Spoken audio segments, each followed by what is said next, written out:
Good morning, everyone, and welcome. It's Sharon Avery from the Toronto Foundation. Make yourselves comfortable. We'll get started in about a minute. If you are a regular to this webinar, you know that the poll is open on the left. We always love it when people check in and let us know what's happening. And if you're comfortable, join the chat room, say hello, introduce yourself. If you represent one of the many organizations that join us at these webinars, please tell us who you are and where you're from. And also, please feel free to answer questions. We have 247 people registered for today, so I'm going to let the room fill up a bit before we get started.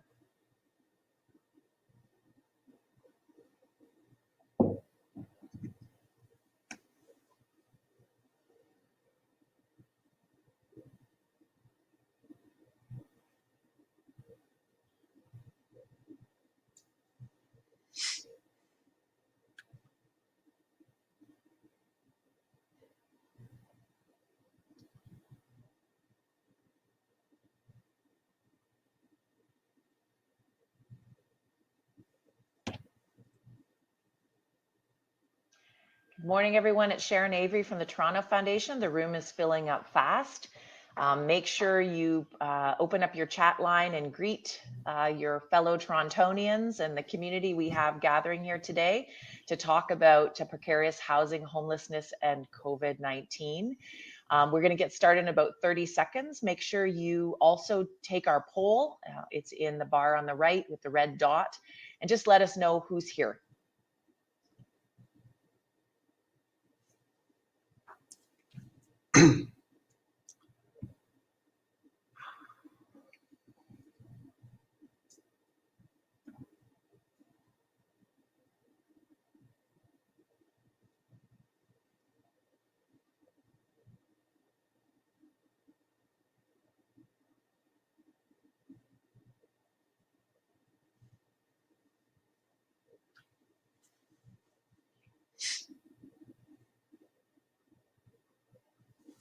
Good morning, everyone. It's Sharon Avery here from the Toronto Foundation. The room is filling up. It's 8:02, and I think we better get started because we have a full agenda here today. I'm really looking forward to introducing you all to Mark, Abigail, Steve, and Ene, some of the folks working on precarious housing and homelessness in Toronto. This has been probably, from a registration standpoint anyway, a very popular webinar. It is our 7th Better Toronto Coalition gathering since March. And can you believe we have been physically distancing for 2 months? I don't know that we saw this was where it was going. A reminder that I think it's Mark maybe has his audio on. Do you mind just turning that off for me, Mark? And a reminder that our goal with the Better Toronto Coalition is about connecting, learning and understanding, and taking action. And so I just wanted to say right off the top that our goal in introducing you to some of the work that's happening in Toronto is to ensure that money is also flowing to these organizations and other forms of support. And they'll share, the folks we have with us and on our previous webinar share what they need. And I hope that it inspires those on the phone with the means to do it to take action and to support the work that's happening. We're running our usual poll, so please take a minute to fill it out. We do not take it for granted for a second that you're carving out an hour of your day to be with us. And these bi-weeklies have been really well attended, but we try and make them worth your time. We have a very full agenda today. We love seeing your greetings, so please add them in the chat line. Don't be shy. If you see someone you know, say hello. If you have a question, don't wait until the end to share it. Share it at any time. Our team is collecting questions for our Q&A at the end. I think you all know how important it is to us to acknowledge that Toronto Foundation is so grateful to be working on the lands of the Haudenosaunee, Anishinaabe, Huron-Wendat, and most recently the Mississaugas of the Credit. Last year, the Toronto Aboriginal Support Services Council commissioned a research report on Indigenous community in Toronto and homelessness. I know Steve will speak to this later, but when we make the land acknowledgement in the context of this morning's discussion, let's review some of the findings from the report. A disproportionately large number of homeless people in Toronto are Aboriginal, and they are mostly men. Many are also fathers. The Aboriginal homeless tend to be between the ages of 25 and 44. They are born outside the city, but many have lived in Toronto for as much as 10 years. They came here looking for access to services, find employment, and have a fresh start at life. Last year, official homeless counts showed a 69% increase in sheltered homeless in Toronto in just 5 years. Shelters were overflowing, evictions were rising, and as of last year, over 100,000 people were on the wait list for social housing. Now we're in the midst of a pandemic. I don't need to tell you all that. And those who had been precariously housed are even more vulnerable. Sadly, this week, 2 residents of local homeless shelters died of COVID-19. All the quality of issues, life issues we track for our vital signs report are complicated, but homeless and precarious housing are particularly so. And in a way, you may wonder why we waited so long to have this conversation. And I really think you have to build up to this conversation. You really have to understand inequality, to understand homelessness. And the folks we have with us today are going to give you some pretty interesting perspectives, and 4 very different ones. We won't be able to address all the housing interventions during this discussion, but we can at least shed some light on the city's housing strategy and the essential complementary supports that non-for-profits provide. We've gathered 4 experts who are trying to move vulnerable Torontonians into a more stable state of housing. Each leader can offer the additional context you need to make informed decisions about how your giving can support critical housing solutions in the city. So I am going to jump right in to speak with Mark Aston, who is here in the dual capacity of both Executive Director of Covenant House and is the Chair of Toronto Alliance to End Homelessness. Thank you so much for joining us, Mark. And as I said to the audience earlier, if you have questions for Mark, don't wait to ask them, just put them in chat and we'll catch them. So Mark, can you take us back 6 months before we talk about Covenant House and COVID specifically, to help us better understand who has been homeless in Toronto over the last few years and who is essentially a step away from being homeless? Yeah, sure. Thank you, and good morning, Sharon.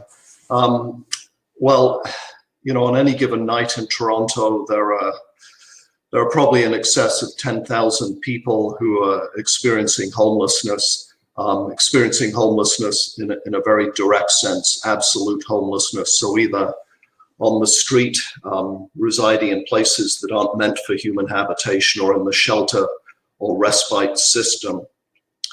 Of that, there are probably at least 1,000 who are young people, youth, so 16 to 24 years of age. And of note, of those young people, almost half of them, or 40%, their first experience of homelessness was before they were 16 years of age. Another notable point about youth homelessness is that when you look at the adult population and who's experiencing homelessness there, almost 1/3 of them had their first experience of homelessness as a young person. So we know youth homelessness is a key focal point to sort of look at. Why are so many young people homeless? Trauma, physical, sexual abuse, family breakdown, poverty, alienation. So when we look, you know, across the broader society, and then we look at who is experiencing homelessness as a young person, there are very, very distinct trends. And it is the same for the adult population. So at Covenant House, we see a high percentage of youth who are coming out of the child welfare system, for example. We see a high percentage of youth who identify with the LGBTQ community. And we see a high percentage of youth who are racialized. So, you know, this just speaks to the issues, as I said, of alienation, frankly, poverty and discrimination as well. So in terms of who's at risk, I think, unfortunately, the short answer is that there are a lot of people at risk.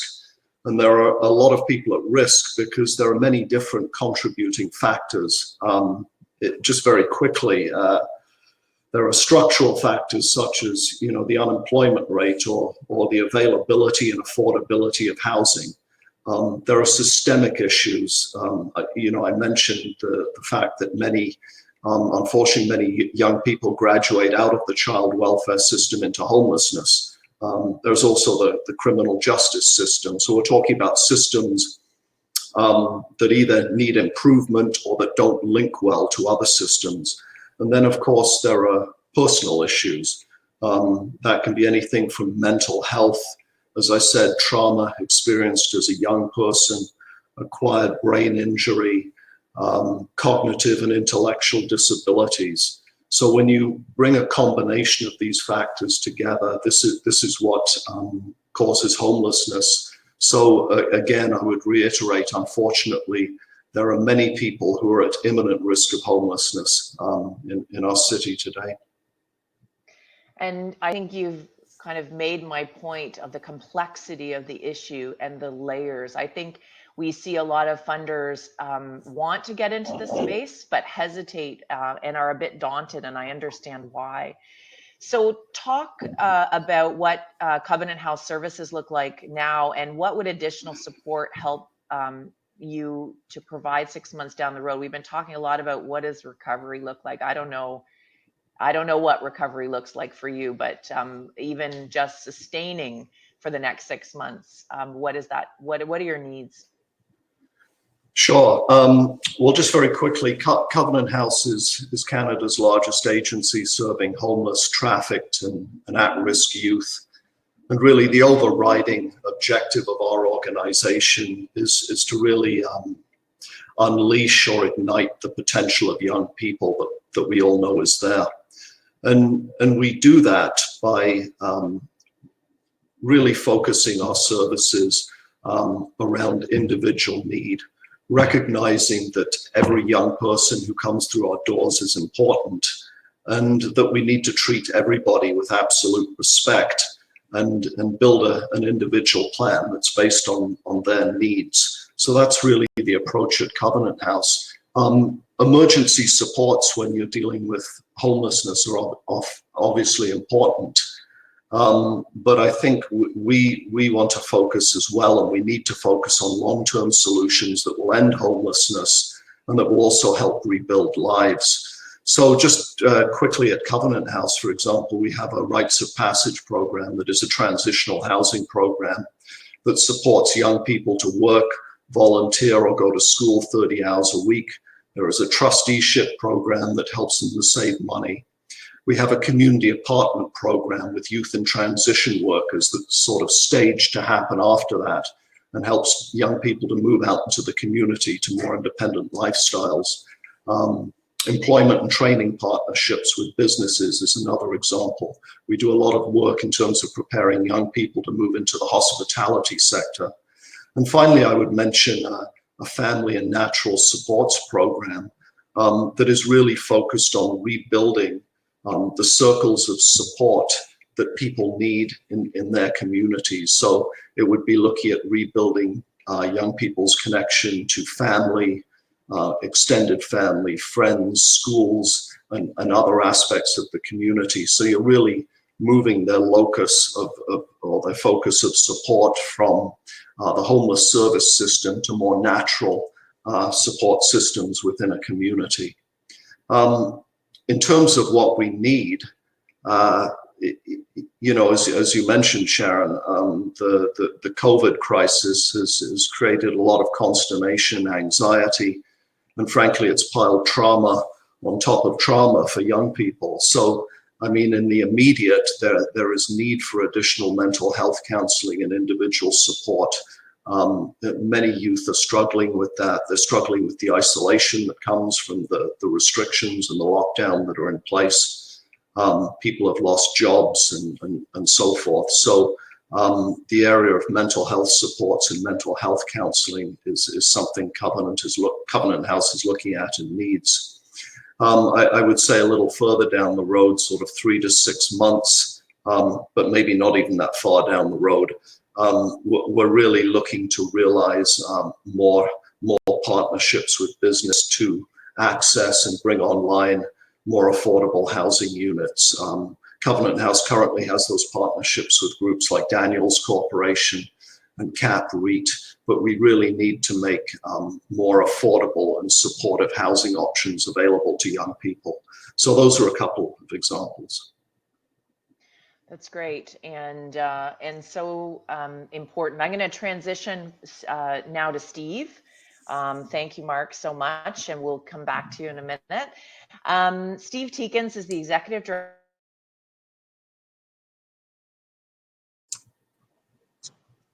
Are you there?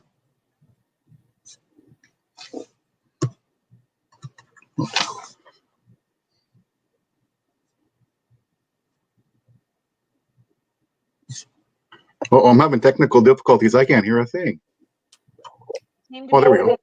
I can hear you, Steve. Okay, there we go. Now I can hear. Sorry, I'm dropping out. I don't know what's up with my unlimited wireless. It's not feeling very unlimited today.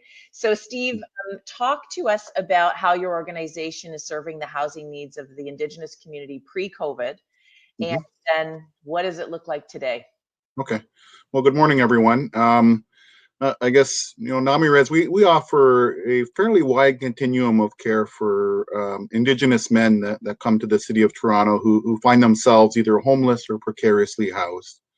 I guess, some of the things we offer at the top end, I guess, of our continuum of care is deeply affordable housing. We have 2 houses out in Parkdale, 22 units that is deeply affordable. It's not, the definition of affordable is 80% of what market rent is, which isn't really affordable for a lot of people.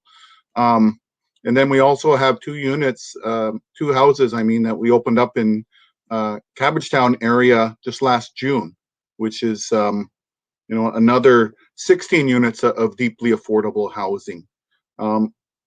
NamiRes got into the housing market about 11 years ago when we started seeing the real estate markets starting to climb and become more unaffordable for folks, and we recognize that the what's going to follow is the rental market, where it will become more deeply unaffordable for folks that might be homeless. So we thought, let's get into the housing market where we have an opportunity and rent out units and fix them up really nice so that we can offer them at deeply affordable rents to our guys.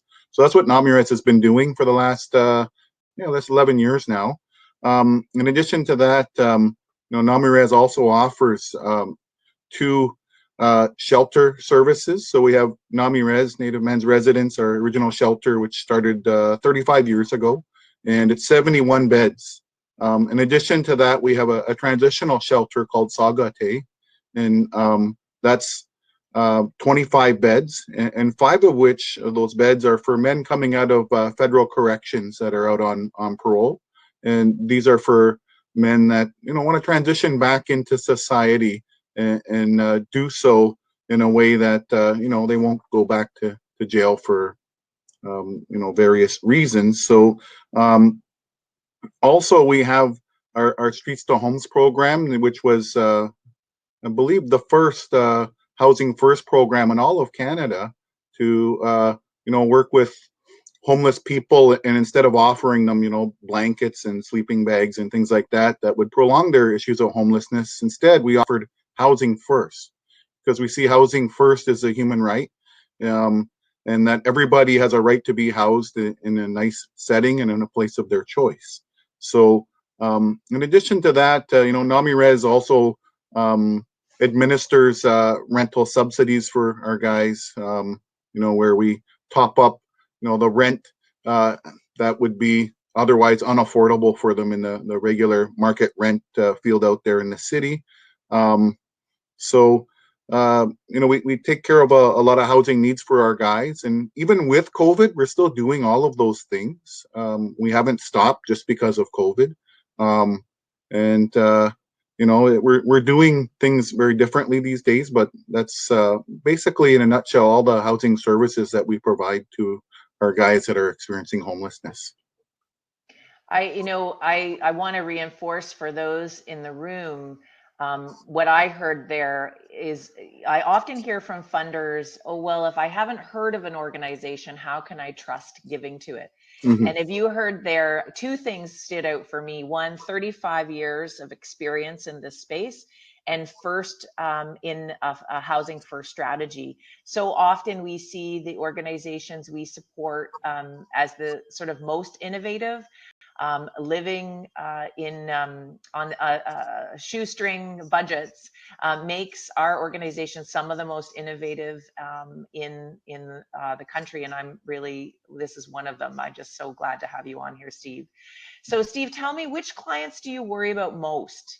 And Mhm. how would additional financial support ensure that you could serve them at this Okay, time? well, thank you for that question. I worry about all of our guys, but if I guess I had to make a hierarchy of it, those that I worry about the most are those that are currently falling through the cracks right now, and the interventions that have been set in place for, homeless individuals in relation to COVID. So, for instance,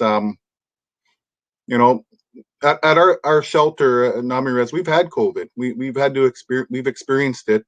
We had two cases, one on March 24th and one on March 25th. We dealt with it very effectively. We haven't had any more cases since then. And but since that, we stopped doing new intakes. And we did that not to be inhumane or anything. We did it so that we can practice better social distancing. Because in shelters, that's a real issue.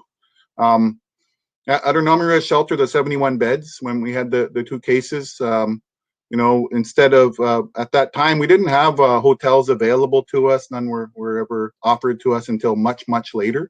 But we stopped doing new intakes, and now we sit at about 44 residents. But the guys I worry about are those that are calling almost on a daily basis, asking if we're doing intakes again.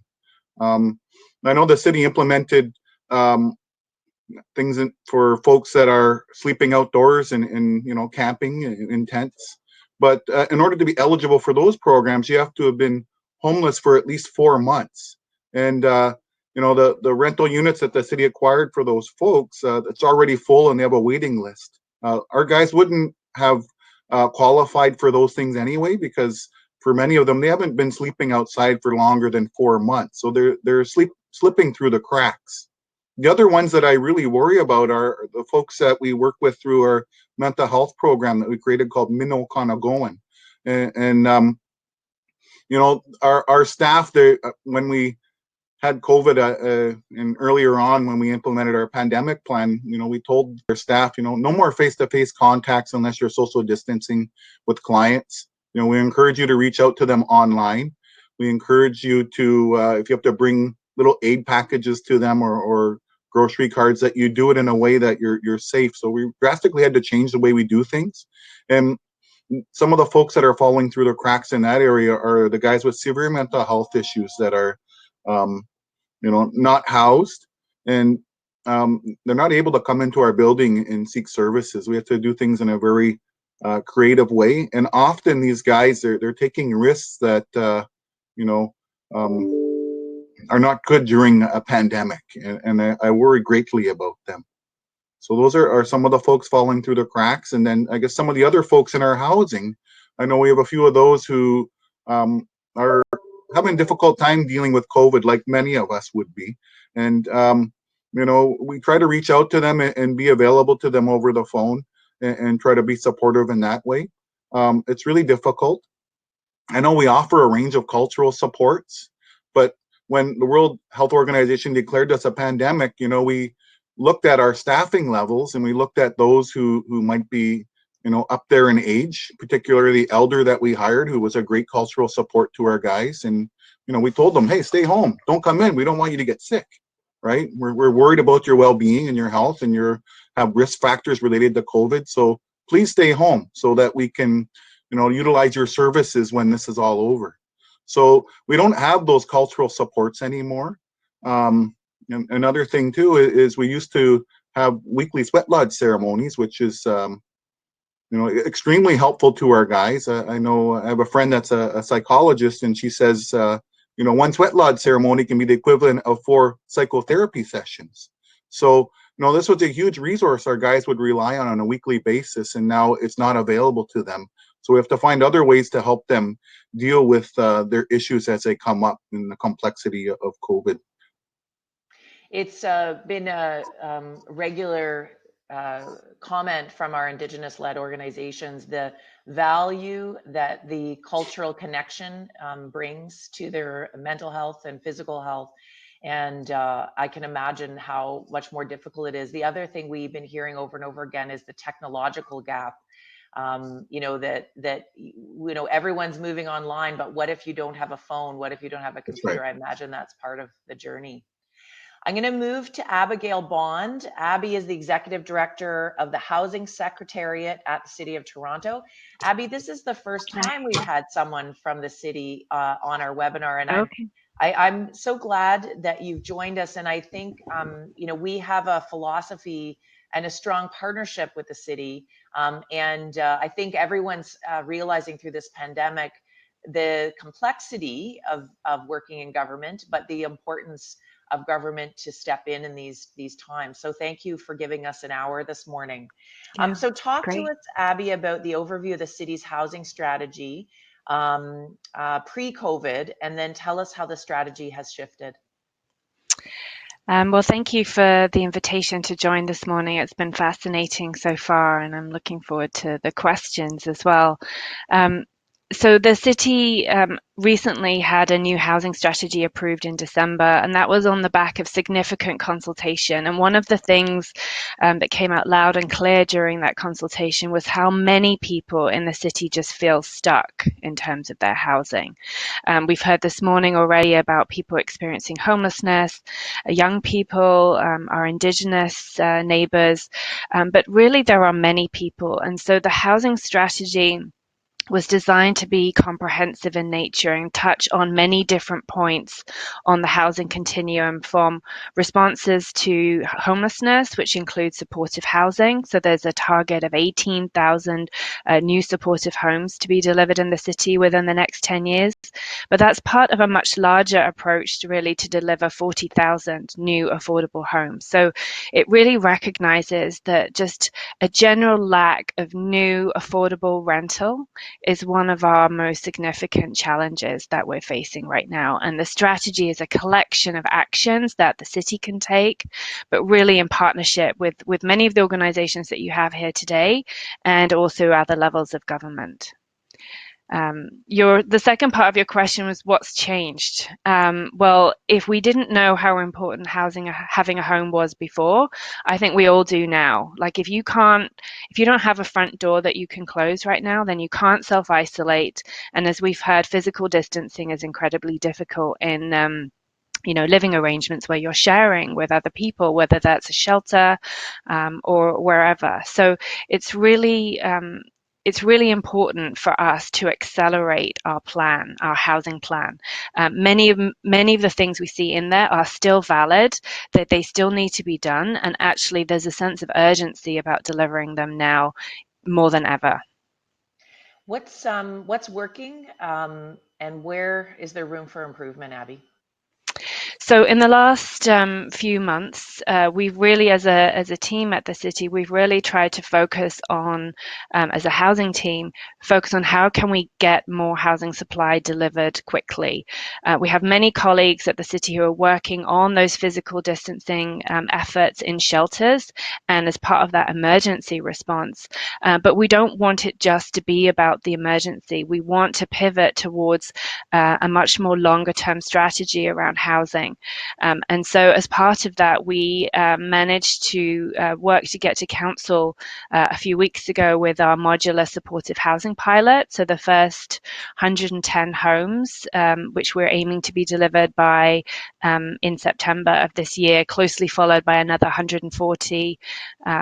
So it's really for us been about, we already knew what we think will work. We've talked to our partners, we've talked to the community about what the city needs, and really as a team, it's been how can we accelerate that pilot. We've been able to bring that forward, largely with the help, obviously, the support of City Council and also the support of the federal government and CMHC, and we hope the province as well will come on board with that project.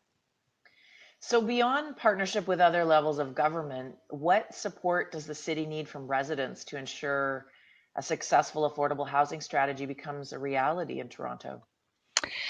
Well, it's great to see so many residents. I was looking at the poll earlier and seeing how many, the spread between, those people working in organizations and those people who are individuals. So I think the fact that we have so many interested people in our community who are wanting to support this work is fantastic. And it's really about how we collectively take action. And there are two ways I think that citizens can help. One is obviously supporting financially organizations like the ones we have on today who do great work in the community. And the other is through words. Words do have an effect. Support for actions that these organizations take, that the city takes on addressing some of these challenges, and the support we get from residents in the community is really vital. That can be speaking out or attending public engagement sessions when we bring forward specific projects. That's really great to hear from people. In fact, I was on a webinar last night for 705 Warden, which is the city's first kind of virtual public engagement session, to hear from residents about an affordable housing program affordable housing development that's coming through our Housing Now project. And it was great to see how many residents showed up with questions, concerns, support. We need that to continue into the future so that we can get more affordable housing projects delivered and more doors open. Thank you, Abby. I'm going to move to Ene Underwood, the CEO of Habitat for Humanity GTA now.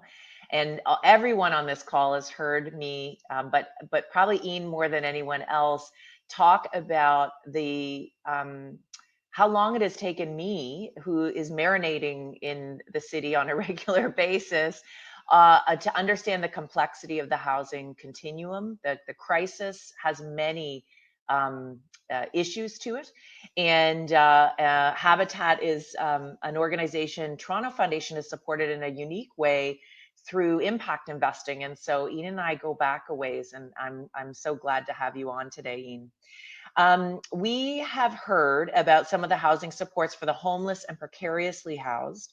Tell us about the housing supports that Habitat offers, and who has historically relied on your organization for help. And don't forget to unmute, Ene. And thank you. I think probably a good place to start on this is just to dispel a couple misunderstandings of what Habitat is, because we've all heard of Habitat for Humanity, but what a lot of people don't understand is we don't give these homes away.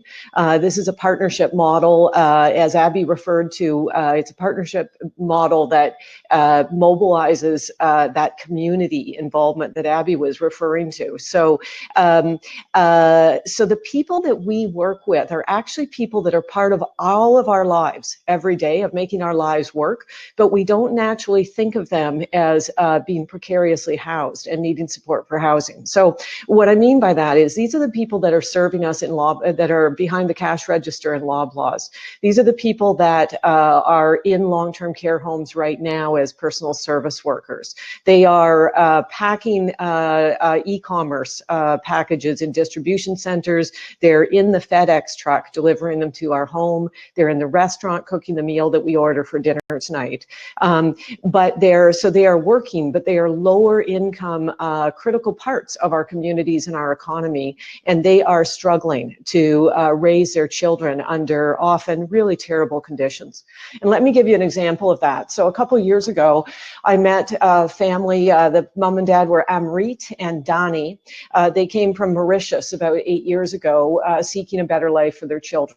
And when I met them, their kids were 6 and 5. They were living in a 2-room apartment. And so imagine this a bit. So they had a kitchen, but the kitchen also doubled as their bathroom. The bathroom, so they had a plastic shower stall and a toilet in their kitchen. Their other room, connected by a narrow hallway, was their living area. And imagine a room about the size of the room I'm in right now, 10 by 12 feet. That included the bed in which their children slept. Under the bed was the mattress they pulled out at night for mom and dad. They didn't have room for a proper table, so they had a little 18-inch wide table that was for everything, for meals, for homework, etc. And that was home. And imagine self-isolating in that setting. Mom, dad, 5-year-old, 6-year-old. Try doing homeschooling in that setting. Dad, by the way, works shifts. So he works in a distribution center. He works night shifts. So now imagine he's coming home to kids that are home. And so now where habitat fits into that equation. That family now lives in a 3-bedroom habitat home in a community of 13 habitat families in Brampton. The way the habitat model works is we've enabled them to take the money they were paying for rent anyway, and instead pay that as part of a uniquely structured habitat mortgage that is structured so that their mortgage payments always are reflective of household income. And then because these are the kind of families they'd never be able to save for a down payment. And so that's where the volunteer hours come in. So they give 500 hours of their time as their down payment. So Amrit spent a year every Saturday on the build site helping build his own home and the home of his now 12 neighbors. Those mortgage payments I talked about end up paying for about half the cost of the home. And then we do work very hard to have partnerships with governments like the City of Toronto, all levels of government, to pay for some additional, when we're lucky, some additional portion of the cost of the home. But the philanthropic piece of it is the absolute critical part. We can't fully round out the cost of building homes for Amrit and Dani without the philanthropic contributions. So that's in general who we work for and how we make it work. And then what happens out of that is, Amrit and Dani get a solid future for their family and ability to build equity. They're paying property taxes across the whole region right now. There's $1.2 million every year of property taxes that are paid by Habitat homeowners. So no subsidies for housing supports. They're paying into the economy. And then because we've restructured our home ownership model in the interest of long-term inclusive communities, we also now are in a position that we'll always be buying homes back when families are in a position to move on, so that the ripple effect of investments in habitat actually retain affordability and inclusive communities generations to come. So maybe you just started to answer my next question, which is, what is, knowing that COVID's going to affect us for a really long time, who do you most worry about?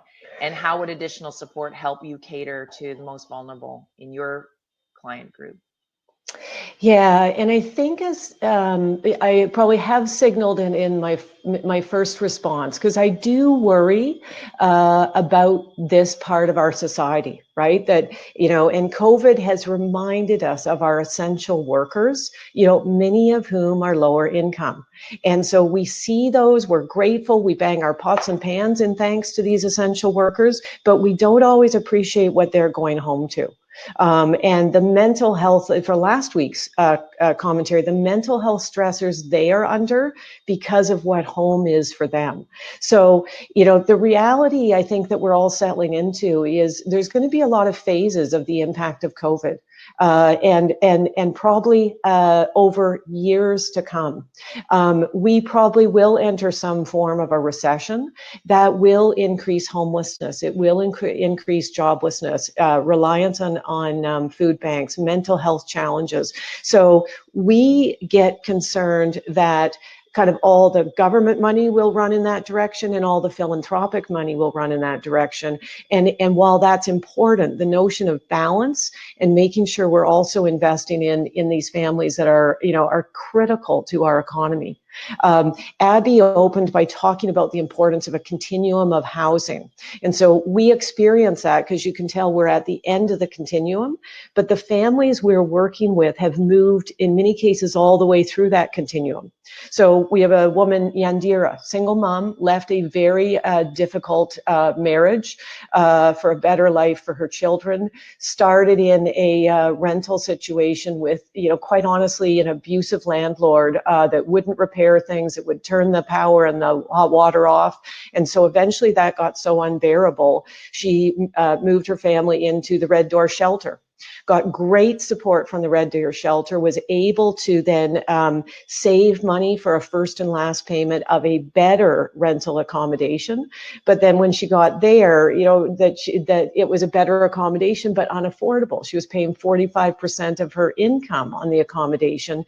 And so then she eventually qualified and was able to move in a Habitat home. Each of those moves along that continuum freed up a housing opportunity for someone. And it may not have been the end stage of what the best place for them is, but it enabled that fluidity along the continuum. So that, I think, is the concern I have. Someone opened by saying, Abby opened by saying, people get stuck. And so that's what we see all the time. People that are working hard, they're trying to build a better life for their children, but it's really tough to do that. And sorry, I remember Ali, the father of 3 sons with a married, they were in a 1-bedroom apartment with 3 really young sons. And a year after moving into his Habitat home, he talked about, he really wasn't able to focus on building and growing his career and looking to building a better future when he was in this extreme environment of constant kind of financial and family and space stress. It's interesting. I think I hearken back to Steve's comment about housing as a human right, and how important what you've just described, I think, really helps those that have joined us today really understand the complexity, but also that housing as a continuum is something that we really want people to move through, right? Yeah. Success is moving through. Yes. Success is being that 16-year-old that shows up at Covenant House and, creates hope and gets stability and is able to continue to move and have a place they can afford at all stages of their life. I think that's a perfect segue, Ene. Thank you. It was like we planned it to bring everybody back up on the screen. And I'm going to just move over to, the team has been sending me questions from the chat. And so if you'll just bear with me 1 second, I will ask a question to the group. Okay, this anyone can take this answer. So hand raise if you want to answer this question. How will, but maybe I will specifically pick on Mark and Steve because we haven't heard from them since the beginning of this call. How will job training programs need to adapt for the current labor force? Either of you?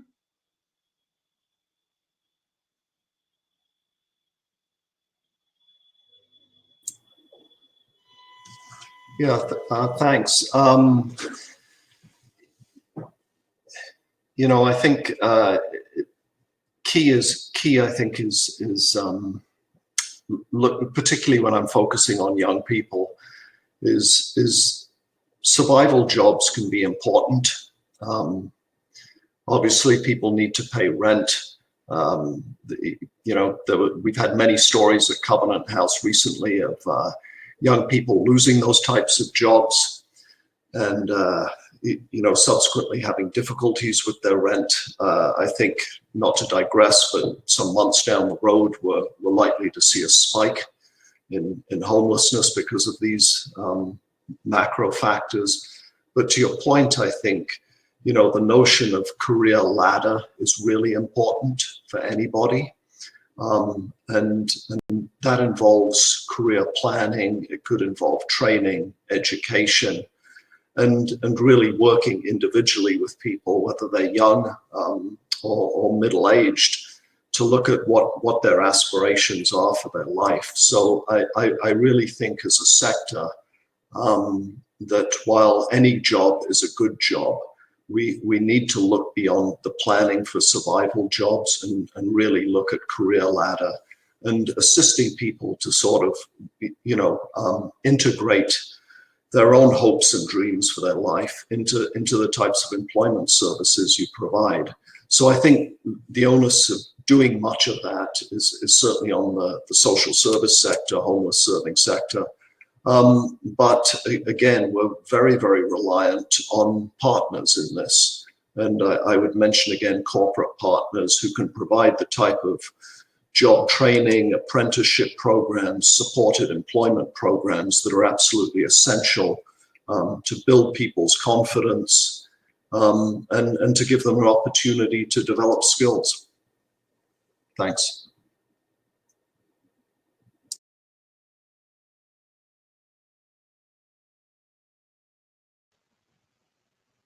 I think you're on mute. Oh, I'm on mute. Sorry, I was just asking if anyone else had any further comments on that. Go to the next question. Staffing levels and what impact is that having on your organization? Steve, I think you touched on this, but you go right ahead. All right, thank you for that question. I guess, well, at NamiRes, I'm very grateful that as soon as we had our first and second case of COVID, we were transparent with our staff right from the get-go. When we knew we had a situation on our hands with our second case, we informed the incoming staff of the COVID, which was in our shelter. Told them, hey, we have COVID, and we know your shift's coming up. Are you going to come in? And, just put it out there like that. We didn't want staff coming in with the element of surprise and getting bitter because of it. So what happened was all our cooks left. They asked for a layoff. A lot of our other staff left. We laid off about 20% of our staff. So I guess, we had a huge change in staffing levels. We were in the middle of a crisis. Since we had no cooks, we had to engage catering services, which I'm very thankful. We had a local business in our neighborhood who was suffering because of COVID, and we engaged them in their catering services, and it helped them. So since then, our staffing levels are up. Staff are returning slowly. I know I had to do a number of things to build confidence among our staff to come back to work.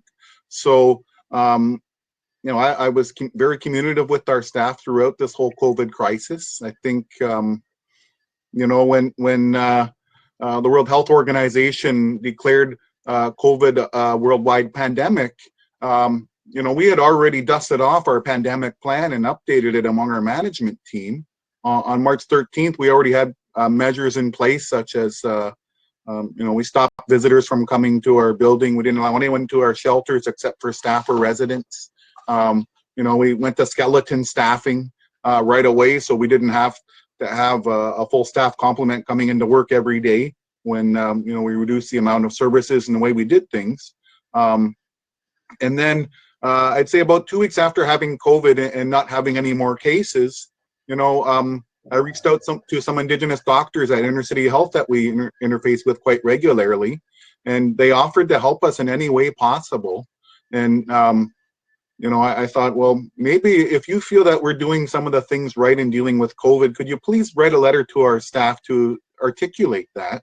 So they're gracious enough to write a letter and send it out to our staff. And in addition to that, they also let our staff know if they have any questions that they can contact them, and they shared their email addresses and phone numbers. So that went a long ways to build up our confidence among our staff. Another thing we had was just last week, I engaged Women's College Hospital through these doctors I have contact with, and they came in and tested all of our residents. We had a 98% participation rate among our residents, and every single one of them, their tests came back negative. So, that also goes a long ways to build confidence among our staff. So I think earlier on, we were doing a lot of the right things in terms of practicing social distancing, hand washing. We've never ran out of hand sanitizer ever. We've been slowly trying to accumulate PPE for our staff. And I've been checking in personally with staff just to see where they're at, how they're doing, how their families are, the personal approach, and just being a human being, and talking to our staff and letting them know that, hey, management cares. So it's gone a really long ways, and slowly we're getting staff returning, which I'm very pleased with.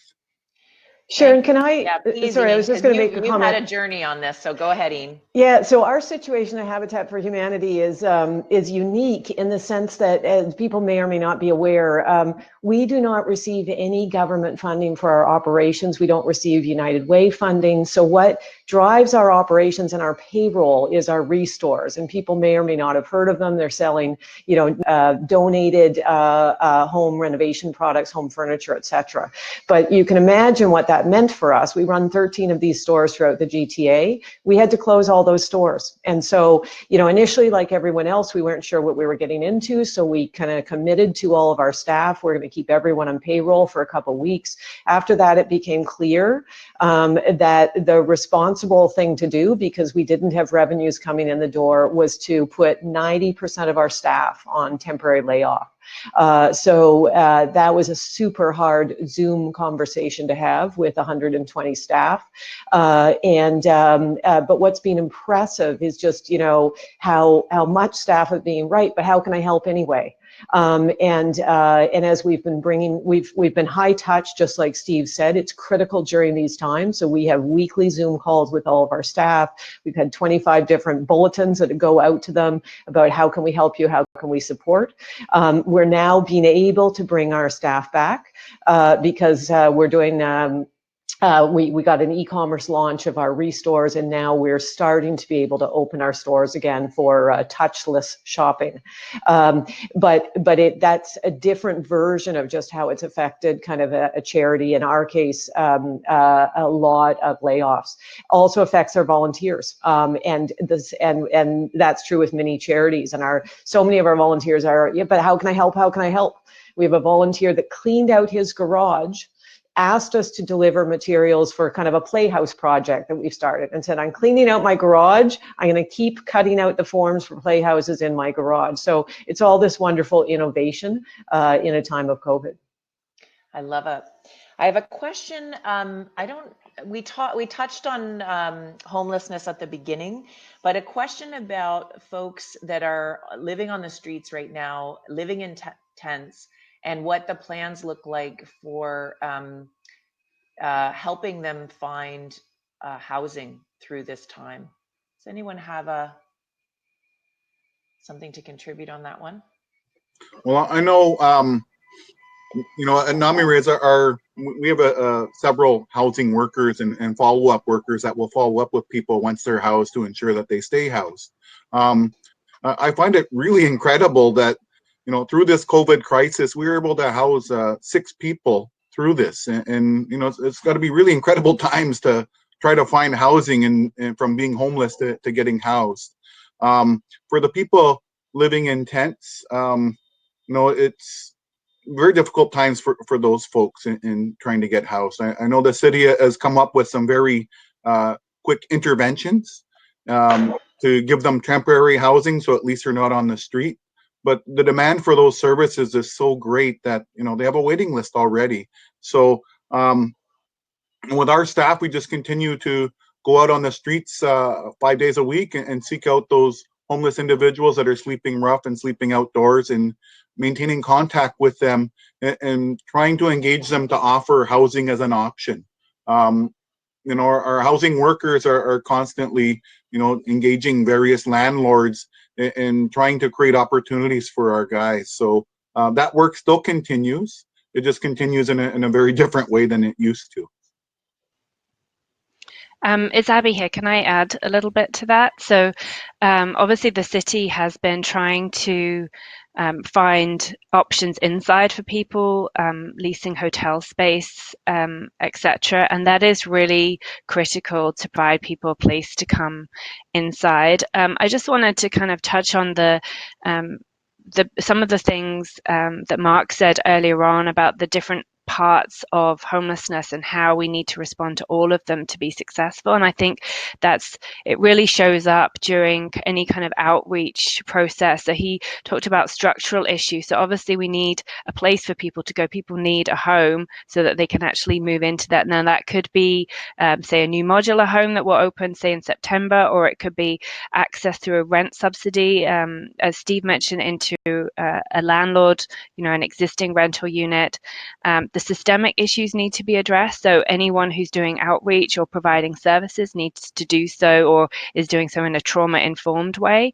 And then there's that personal connection. I think ultimately people move inside because of the success of organizations like Covenant House, like Name Res, who are really developing relationships with people.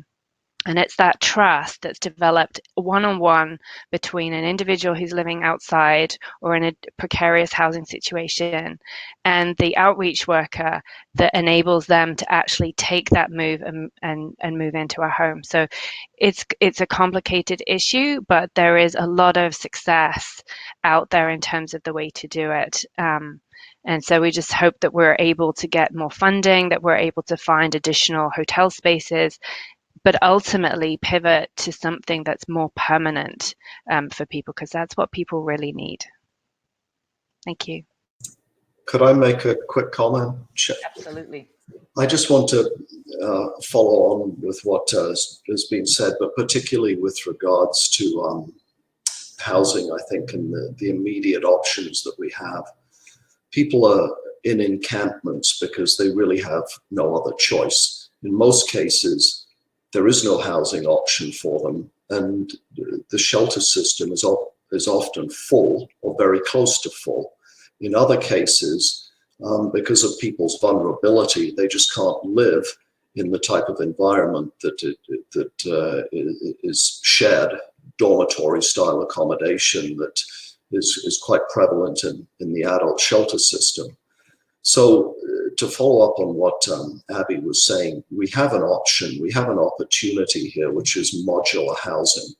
And it overcomes, to some degree, one of the key challenges of responding to homelessness, which is we can't build our way out of this quickly because of the development process, the construction time, all of this type of stuff.